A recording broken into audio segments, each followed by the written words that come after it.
Statistically, the world has never been so safe, transparent, and prosperous. However, our experience of the world tells us something completely different. De wereld gaat naar de knoppen, zal ik het netjes uitdrukken. Money seems to lead the way at the moment. Global warming's a big issue. Resources running out as well. It's getting to a point where we might reach a point of no return. Det er mye skolestreiker på fredager, for eksempel. Det er mye meninger om klima. The media you see online, you don't know whether it's true or not because there's so much information out there that it's hard to filter out what is the truth and what's relevant to you. We're all in the same boat. You know, we're all on the same planet. If you're bombing in Afghanistan, bombing in Norway, bombing in Africa, it's the same planet. We're all living in the same planet. The world has globalized, yet we have stayed the same. What impact does a world without limits have on our mental well-being? Our perceptual horizons have just expanded so vastly beyond what the situations that our brains and our cognitive systems evolved to cope with. So it seems natural to me that one consequence of that is that we perceive events to be unfolding with increasing chaos, increasing frequency, and increasing just intensity. Ik leef niet meer in een dorp van 2.000-3.000 mensen die elkaar kennen. Wij leven in de wereld. En die omvang van de wereld die is gewoon voor mij, een klein persoon, te groot geworden. Allemaal verschillende talen, allemaal verschillende impulsen, allemaal verschillende tempo's, allemaal verschillende uitvindingen. Het een al sneller en beter dan het ander. Dus om mij daarin staande te houden ben ik verplicht om mij klein te maken. Om mij tot mijn individu te beperken om te kunnen overleven. Individualism is a coping mechanism for globalism.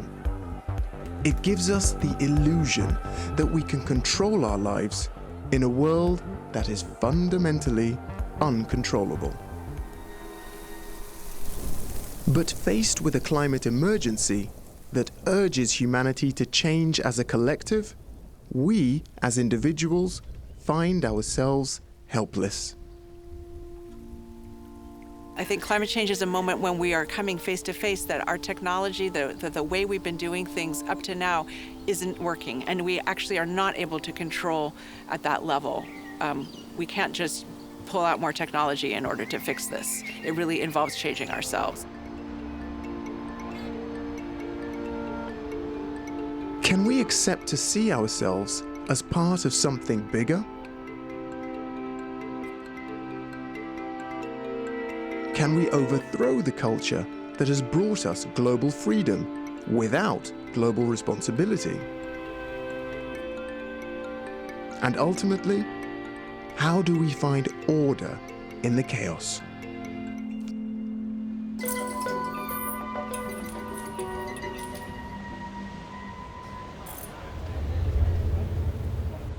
If you would have to describe the state of the world in one word, what would that word be?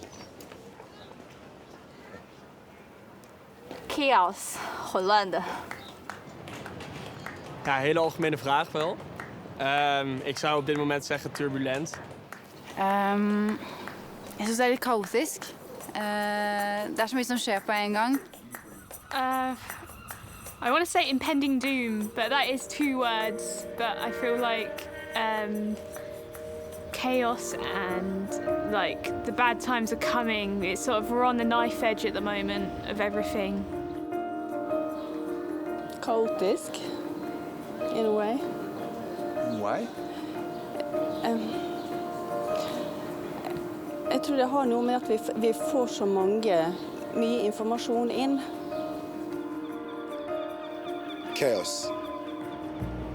Right now it's heck chaos. A lot of problems around the world is happening. Politics, the environment's not doing well. So yeah, chaos. Chaotisch. Pretty chaotic and self-indulgent, I would say. Kompleks. Verden komplekst.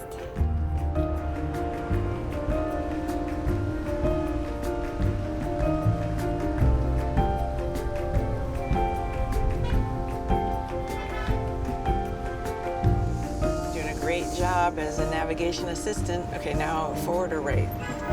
Forward.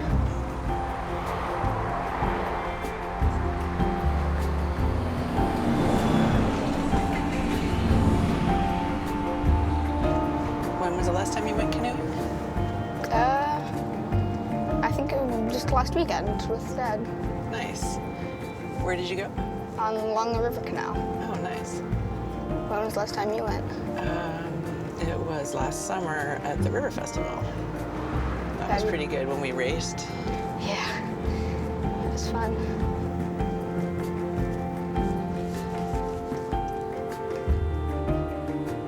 We live in a world that has never before been more stable and accessible. And yet, we increasingly experience that world as chaotic. How do we survive in this complex world? In a society that confronts us every day with major problems that are bigger than each of us individually. The American sociologist Kari Norgaard studies how people handle urgent global problems, such as the climate crisis. The water down there.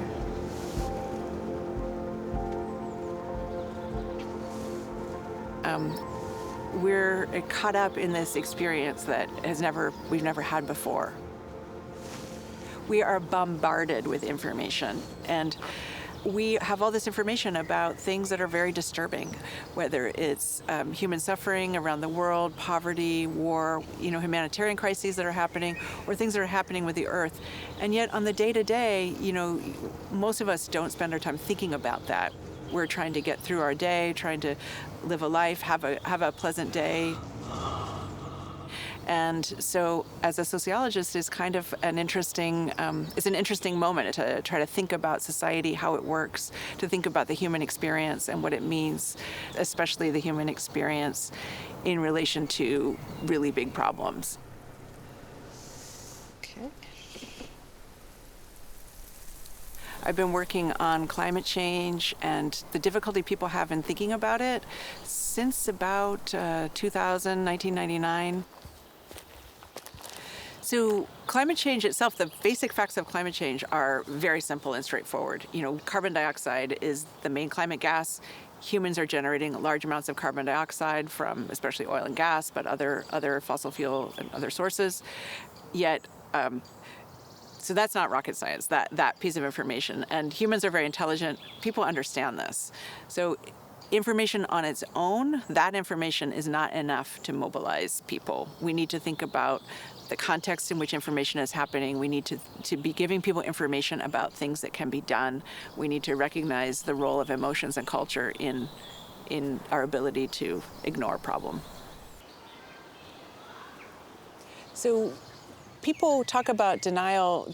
A lot of people think that my work is about the climate skeptic movement, the people who say that climate change is not happening.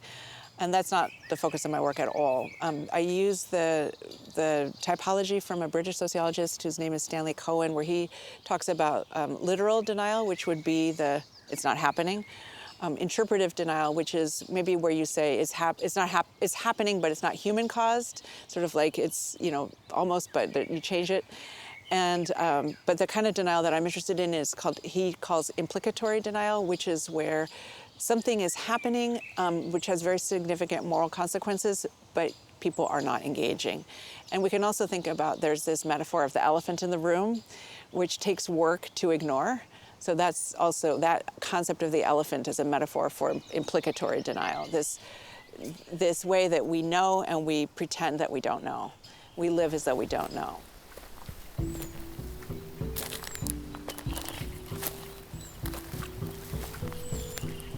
I think climate change is a moment when we are coming face to face that our technology, the way we've been doing things up to now, isn't working. We actually are not able to control, we can't just pull out more technology in order to fix this. It really involves changing ourselves.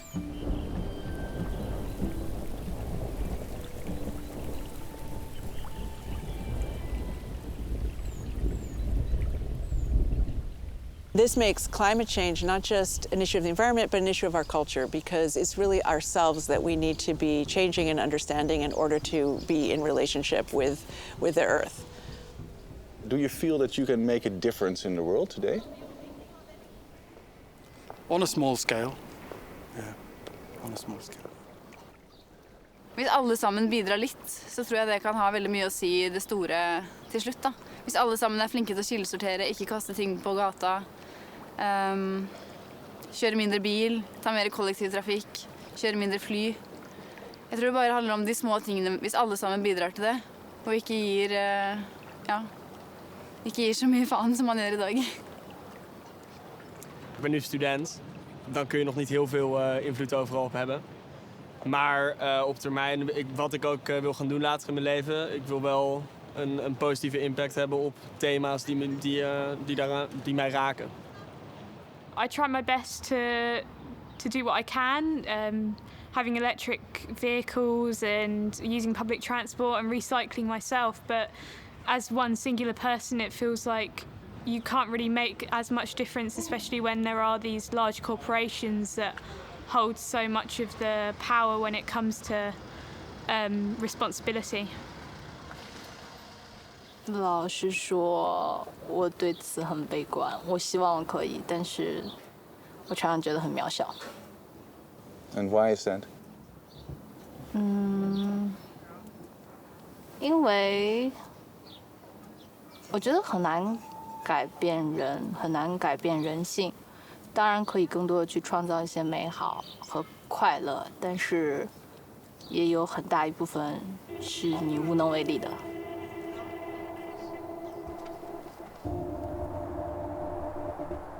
There's a need, I think, that we have to see ourselves as people who have the ability to do something in the world. But when all we know about climate change and what we might do is this repertoire of individual options, and we know, as people do know, that this problem is so much bigger, and whether or not they recycle a plastic bag is irrelevant. That makes people feel helpless, and when they feel helpless, then there's this tendency of like, well, what can I do? You know, why bother?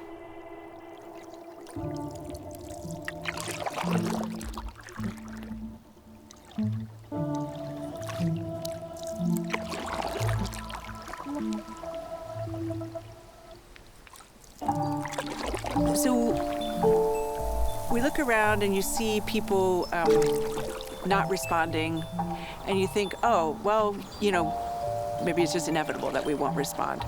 But in fact, ignoring is actually a complicated social act. We are trained from being socialized as we are grown into a particular culture, in a particular moment in time, whatever city or town you're from, what's important to look at. And we can think about, you know, as a camera lens shapes what is in the field of view and what's not. All of this is similarly so that we all see certain information. We have potential to see it. And it's actually our culture that's telling us what's important to be picking out in a different moment.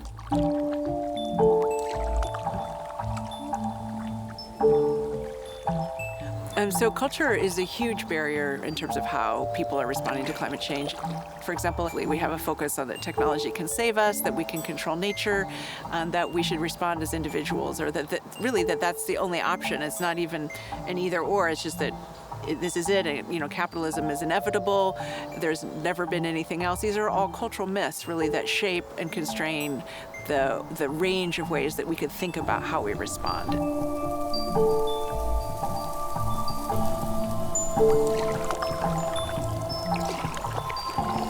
Switch. So on the one hand, climate change is real in that there are things beyond the human that are happening. But how we interpret them, how we respond to them or fail to respond is very much a function of how it's constructed as a problem or not by a society. And would you say that these issues affect your personal mood on a daily basis? Nej. Men jeg tenker på det. I feel like it does affect my mood slightly with that unsignificance kind of thing where you try to make a difference and you try to do what you can to help, but then there's that helplessness that comes with it, that you feel like you see your can being recycled, but then at the same time you walk past someone else throwing it away onto the street and you think, why did I bother? Nou, ik ben een grote optimist, in tegenstelling tot de mensen die zeggen van, die alsmaar naar anderen wijzen, van ja, zij doen het ook niet, dus dan doe ik het ook maar niet. 很不友好，有时候我会觉得像卡夫卡小说里面的甲壳虫和自然隔绝，有的时候和人之间也是隔绝的。I wouldn't say my personal mood is affected by it, but I still look at it with a little bit of sadness, but it's not like affecting my life in a what can I say?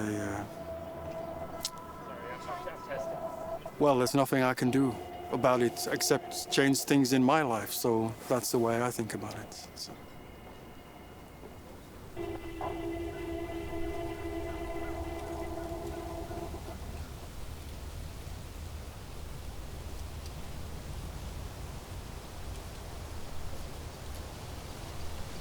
It's actually pretty recent that so much of our population is in urban areas and so much our society has become so complicated. It's really pretty recent. For most of human history, there's been much less complicated social world and we've had much more direct connections with the natural world. Now, in order to respond to this large collective problem, we need to better understand those relationships. For one thing, that we really are shaped socially in order to figure out how to create that kind of change as a collective.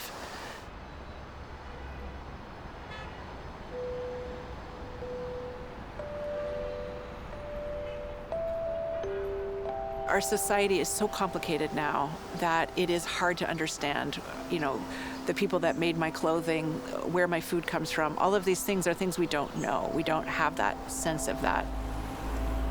But it is so important to be able to imagine at least enough of those connections that we can see places that we can intervene and make change. Imagination is critical.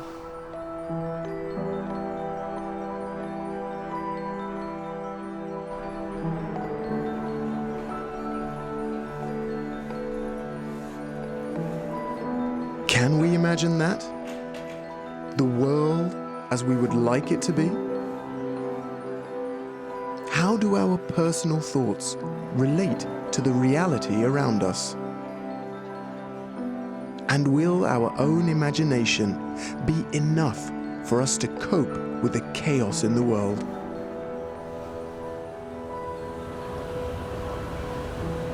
We talk about this with the British neuroscientist Anil Seth.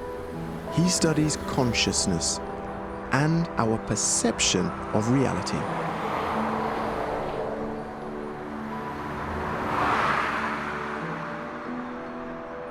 We're very visual creatures, humans. When we experience the world, we tend to describe it visually.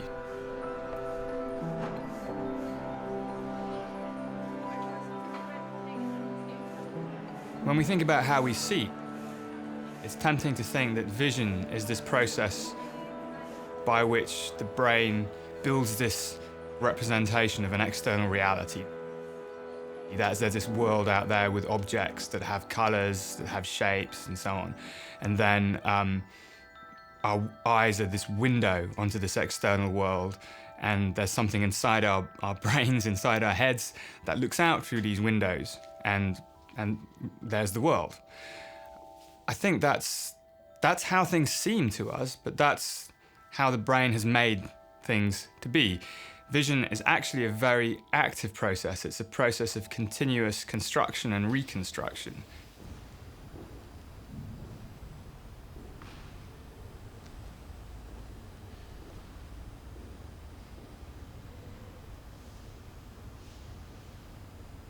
In the 19th century, William James, who was one of the founders of psychology, said that while part of what we perceive comes from the objects before us, another part, and it might be the larger part, comes out of our own heads.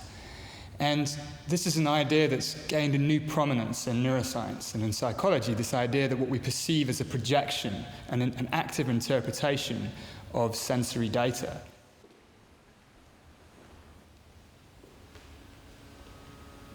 When we perceive something, the brain is always making predictions about what's out there.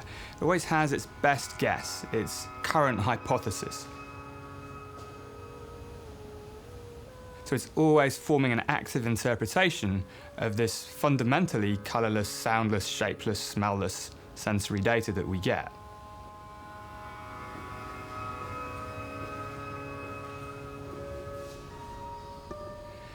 And so this active interpretation, it's a very generative process. It's if the brain has a different set of expectations about what's out there, it'll build a different interpretation of the same sensory data. And that's what we perceive. It's the brain's best guess of what's out there. It's not some direct reflection of reality.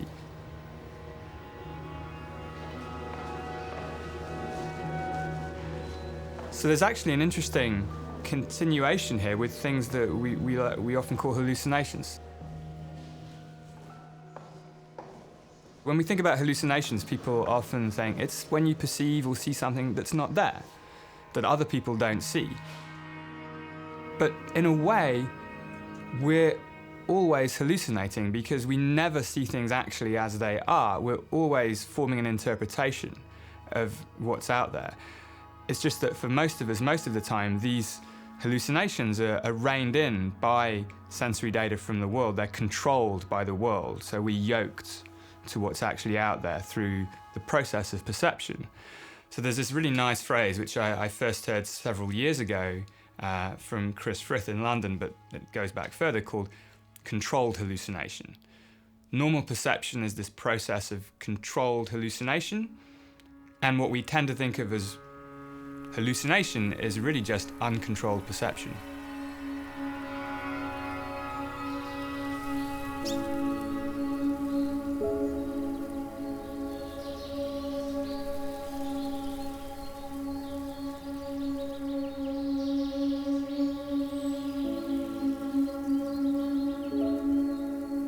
Part of the things that constrain or that create these perceptual best guesses are the structures of society and culture.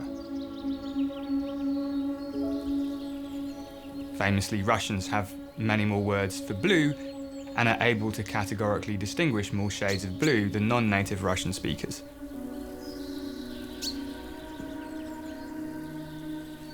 And I think it's really important to understand this because it opens up a space for recognizing that it is possible for different individuals from different cultural backgrounds to perceive the same situation differently, depending on the cultural expectations, the cultural context that the brain uses to explain the sensory information that it's getting.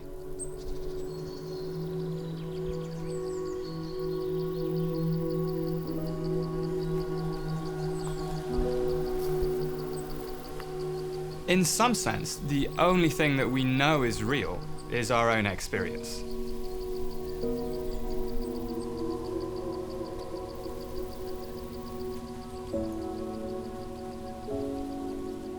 There are different meanings to the word reality. I'm certainly not saying that everything is in the mind, everything is imaginary. If I go out and stand in front of a bus, it's going to hurt. You know, the bus exists in the same way I exist. However, the bus being a particular colour, if we all agree that the bus is red, then it's tempting to say that the bus actually is red. But actually, it's just that we all interpret this ambiguous situation in the same way.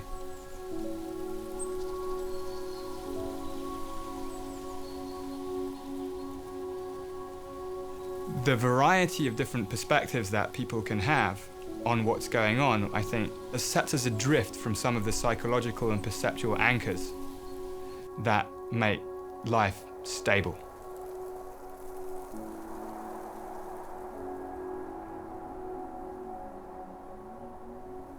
Our perceptual horizons have just expanded so vastly beyond what the situations that our brains and our cognitive systems evolved to cope with and have been used to for most of human history.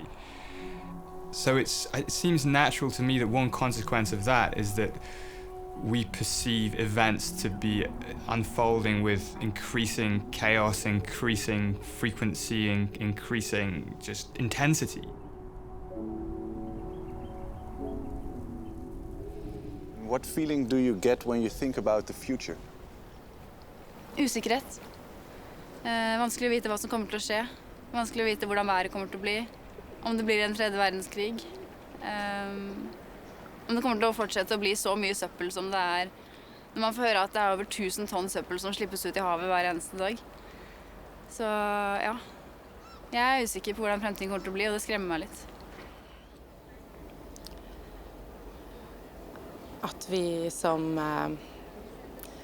mennesker og på denne jorden må gjøre viktige grep slik at kommende generasjoner kan leve et godt liv på jorden.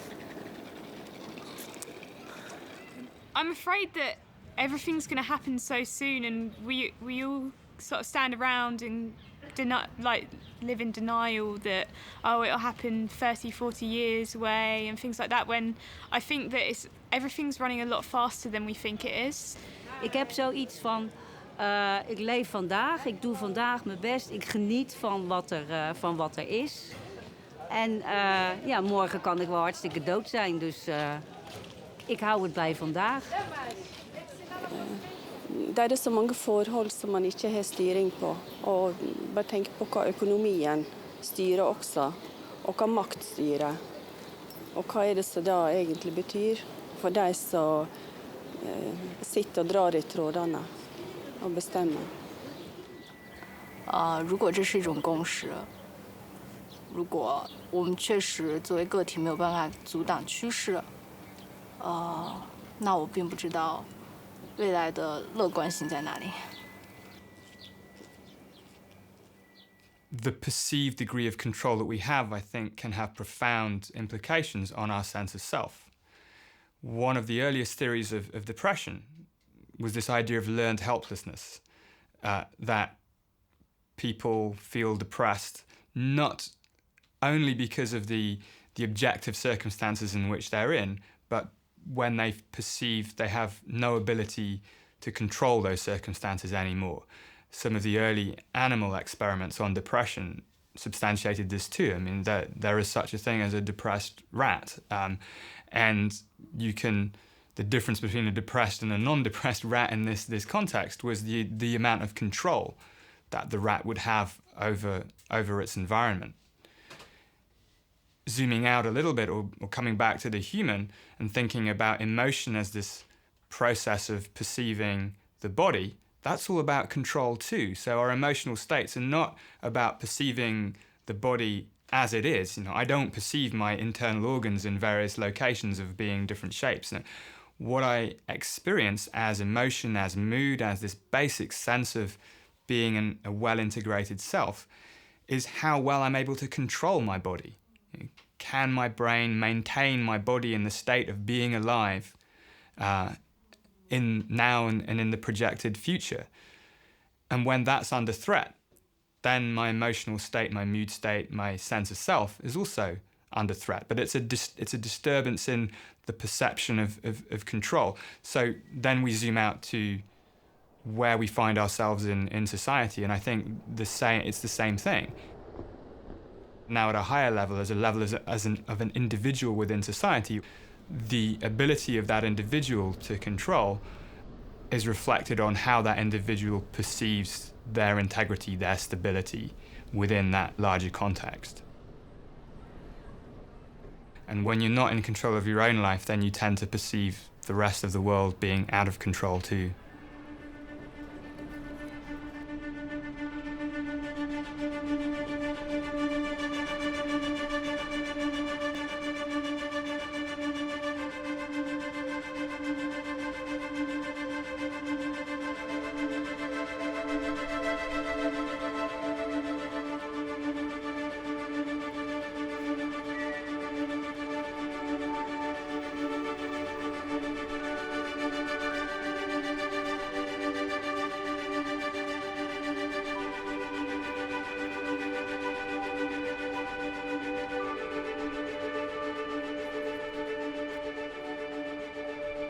Die samenleving die dendert maar verder, die heeft een eigen dynamiek, ontwikkelt zich. En heel weinig mensen hebben het gevoel dat ze daar geen meester over zijn, dat ze er controle over hebben. En dan is natuurlijk de fundamentele vraag, heeft dat te maken met het feit dat wij een overdreven mate aan controle willen, in tegenstelling tot vroeger? Of heeft het effectief te maken met een gebrek aan controle, dat er effectief op controleverlies optreedt? En naar mijn gevoel is het beiden. The chaos is mainly in our heads. It's in our desire, as well as in our inability to get a grip on a world without limits. How do we find order in the chaos?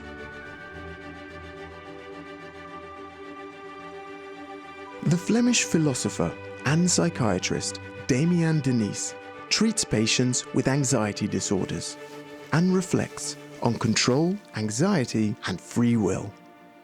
Ik vind het de meest dwaze en stomzinnige deugd die we op deze wereld hebben geschapen.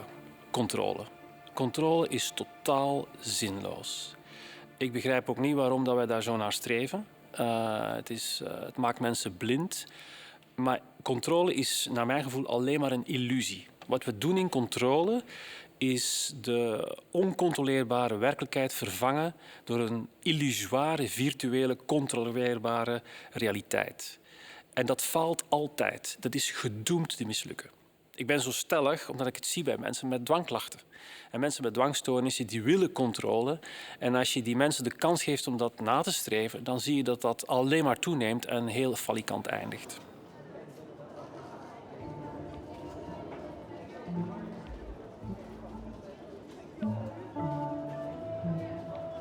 Elke keer dat wij controle winnen, verliezen we vrijheid. Daar zijn we ons niet bewust van, maar dat is extreem geworden.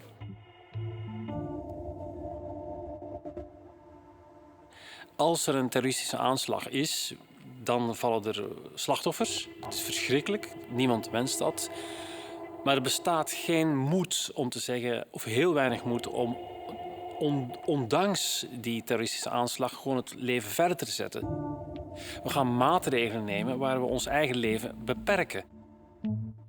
Met elke nieuwe aanslag wordt onze vrijheid gewoon ingeperkt in het geloof, in de overtuiging dat we het kunnen controleren. Maar wat we daarbij doen is juist heel veel vrijheid inleveren.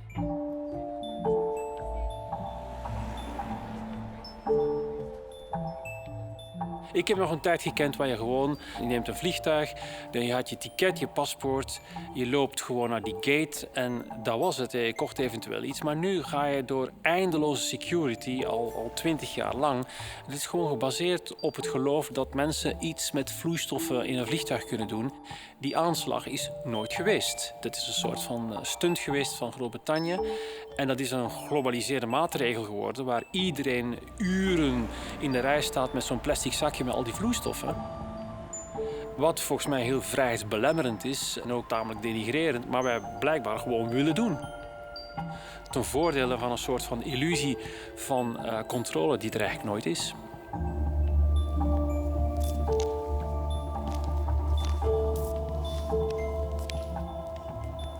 Angst is gewoon het Gevoel van controleverlies voor het niets. Angst is anticiperen wat zou kunnen gebeuren en heeft geen contact, geen relatie met de werkelijkheid. En daarom is angst ook zo verschrikkelijk effectief, omdat het alleen maar fantasie is. Het is een confrontatie met wat ik mijzelf verbeeld.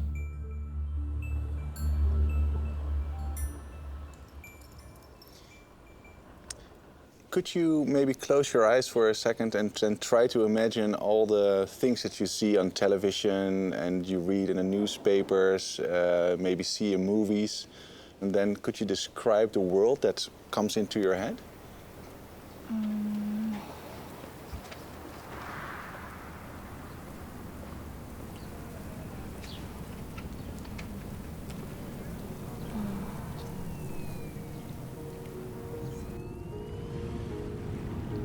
Det er mye flyktningkriser. Det er mye rop om hjelp fra utsultede barn. Grote ontreddering. Vluchtende dieren, van groot tot mini klein. Rennende mensen, vluchten voor de grote ellende. Dat eigenlijk.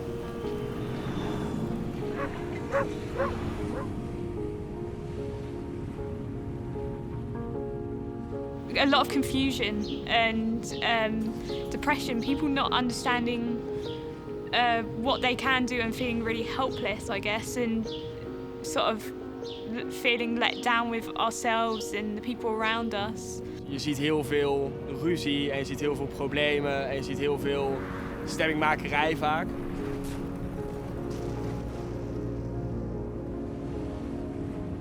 It's a lot of propaganda. A lot of things that is really not true, and I don't know why they do that. I don't know why the media try to portray propaganda, you know. Vi blir bombardert med så mange inntrykk fra mediene. Så det er jo en stor strøm som i så fall skal sorteres.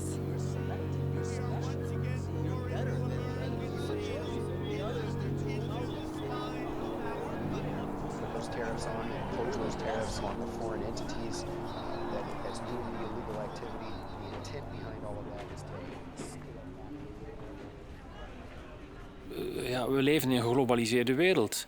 En dat maakt het niet makkelijker. Onze wereld is oneindig veel keer groter en complexer geworden. Veel ingewikkelder dan vroeger. En mensen dus worden geconfronteerd elke dag opnieuw met het feit dat ze die onder controle krijgen. Ik leef niet in een dorp. Niet meer in een dorp van 2.000-3.000 mensen die elkaar kennen. Wij leven in de wereld. En die omvang van de wereld die is gewoon voor mij een klein persoon te groot geworden. Het is heel lastig om mij daarin te oriënteren. Allemaal verschillende talen, allemaal verschillende impulsen, allemaal verschillende tempo's, allemaal verschillende uitvindingen. Het een al sneller en beter dan het ander. Dus om mij daarin staande te houden ben ik verplicht om mij klein te maken. Om mij tot mijn individu te beperken, om te kunnen overleven. Maar goed, omdat ik ook mij tot mezelf beperk, anderzijds wil ik nog enig contact hebben met de sociale werkelijkheid met andere mensen, moet ik dan toch wel mijzelf buigen tot die ander en dan kom ik in die geglobaliseerde wereld terecht. Dus die individualisering en globalisering, die houden elkaar als twee extreme in stand.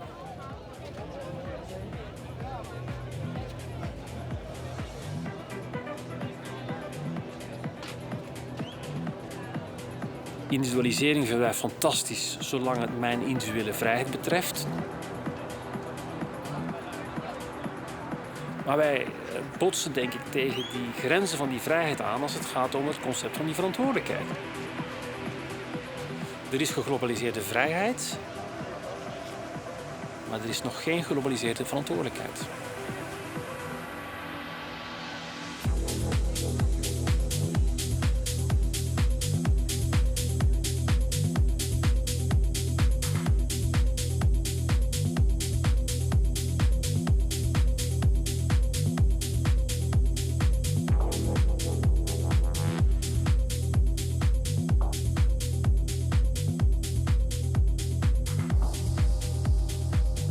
Het individu is de hoeksteen van de samenleving geworden.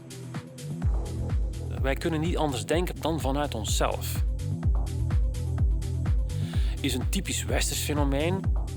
In het oosten kent men dat niet. Hè. Dan denkt men vanuit de gedachte van de harmonie. Dan doe je dingen samen. En dan is het individu niet een element, maar alleen maar echt iets waar je bestaansrecht aan toekent voor zover dat die tot een groep behoort. Wij hebben dat individu op een voetstuk geplaatst. En de creatie van een gemeenschappelijke sociale beleving is vanuit dat opzicht alleen maar moeilijker geworden.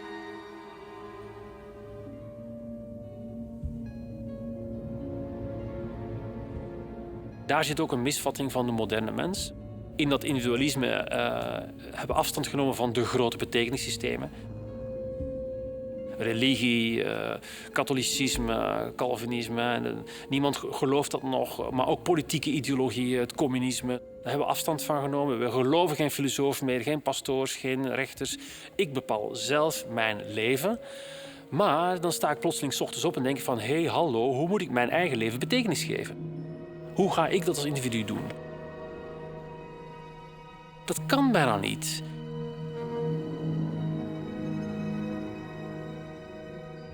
Je moet betekenis ontlenen aan iets wat je zelf overstijgt.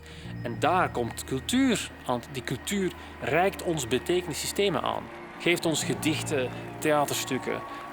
Geeft iets van de reputatie van het nieuws. Leert ons een taal. Geeft ons woorden. Woorden geven betekenis.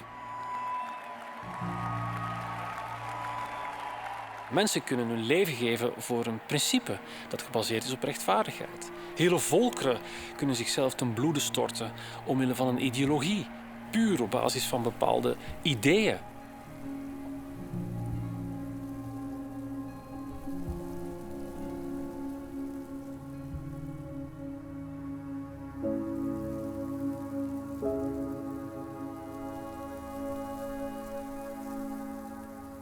Wij zijn slaaf van betekenis.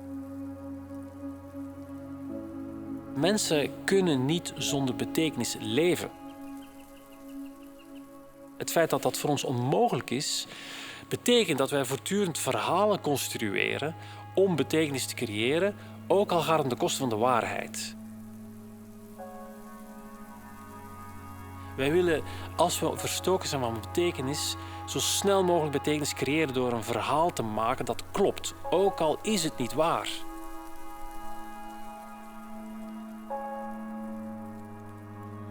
En het belangrijkste is dat wij heel veel dingen die we niet kennen, veranderingen, nieuwe aspecten in de wereld, betekenis geven vanuit de angst. Eerst zien we angst en dan volgt de wereld. Wij creëren de wereld vanuit de angst en niet vanuit iets anders.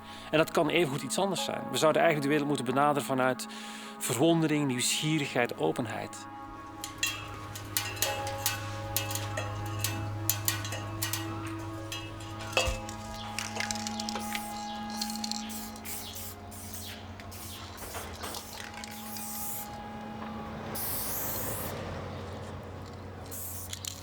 Elke stap, elke gedachte, elk moment dat ik in de wereld mij beweeg, gaat gepaard met een soort van verbeelding. Het creëren van iets wat niet aanwezig is en dat zijn oorsprong vindt in mijn rare mengelmoes van mijn geest, die het gevolg is van genen, van opvoeding, van wat ik opgedaan heb.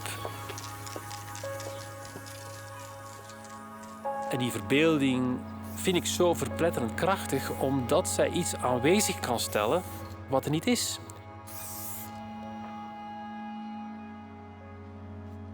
Dat is zo interessant. Een mens heeft iets in zijn gedachten, wil iets maken en gaat dan de wereld veranderen in de richting van die verbeelding. Dus je kan je niet voorstellen hoe het is om te leven zonder verbeelding. Dat is bijna onmogelijk, omdat elke motivatie, elke act die we als mens plegen, ergens altijd gericht is in de toekomst op basis van een moment van verbeelding. Mijn huwelijk is gegrondvest in mijn verbeelding van wat het is om met een ander samen te leven. Een auto kopen, kinderen hebben, plannen maken, alles is eigenlijk, vindt zijn oorsprong in die verbeelding.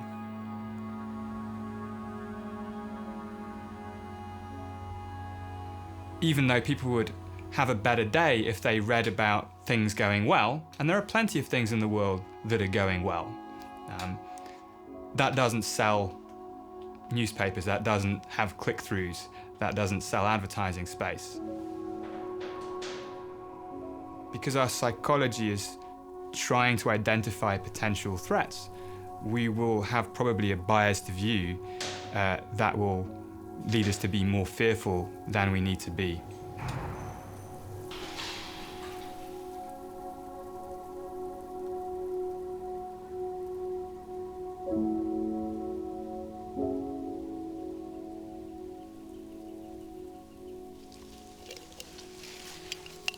My favorite concept in sociology is the sociological imagination. And that's our ability to understand the relationship between ourselves and the world. Imagination, especially in the face of climate change, is critical. We have to be able to imagine the future, imagine a future that we want, and imagine how to get there, imagine even all of the things that are happening around us. It's almost like we don't see all of the possibility.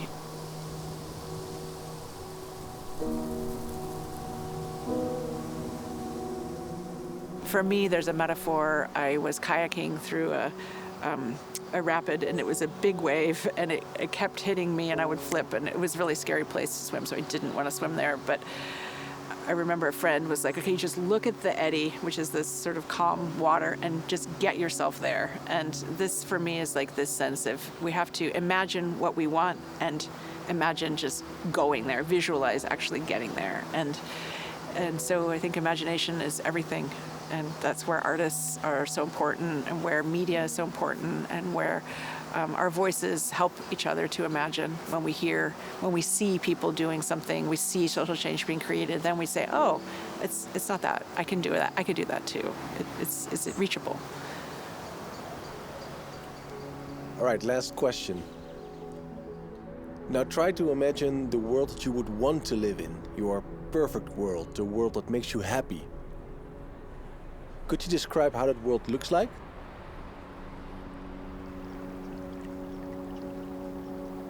Religionsfrihet, ytringsfrihet, like rettigheter for menn og kvinner. I think I could see it getting better in some kind of way. That we're eventually maybe going somewhere that will be a bit safer for everybody, but we have a long way to go still. Ja, det er jo et sted hvor mennesker kan leve gode liv i frihet. I'm seeing happy children around, happy parents, happy guardians. Parents don't lie to their children. Parents don't wear suits and tell the children that this is the way you should live your life, but parents that give the rightful information to the next generation, the next leaders of this world, telling them who we really are supposed to be as human beings. I see a green planet. I see a very good planet if we work together as all the human beings in the world. We don't need to fight each other. We can make it great. We can come together, have fun. I see a rainbow generation. Er zitten ook goede dingen in mensen, maar het wordt zo vaak door hebberigheid en macht willen hebben en geld wordt het overschaduwd. Nou, en het is helemaal niet nodig zo. We kunnen het veel leuker hebben met elkaar. Dat mensen niet langs elkaar heen leven, dus dat je een coupé instapt, dat mensen praten, dat op straat mensen niet alleen maar in hun eigen wereldje op hun eigen mobiel zitten. En dat mensen ook heel erg naar elkaar luisteren. I guess the perfect world is the one where people come together and corporations start to really make that difference, and everyone sort of comes together and makes those changes that really need to happen. Nou, dat mensen meer plezier hebben in het leven, weet je, dat ze er wat moois van maken. Ik mis die mensen ook, weet je wel. Die mensen die er gewoon wat moois van maken, die lachen. Maar die ook elkaar nog gedag zeggen op straat. Of die elkaar gewoon groeten, weet je wel. Een mooie groet. Soms zeggen mensen wel eens, je lacht, weet je. Maar het is maar iets heel kleins. Alleen ik mis het wel. Gewoon de mens die lacht. Super, dankjewel. Was dat hem? Dat was hem. Nou, helemaal top. Thank you very much. Thanks, bro. That was fantastic.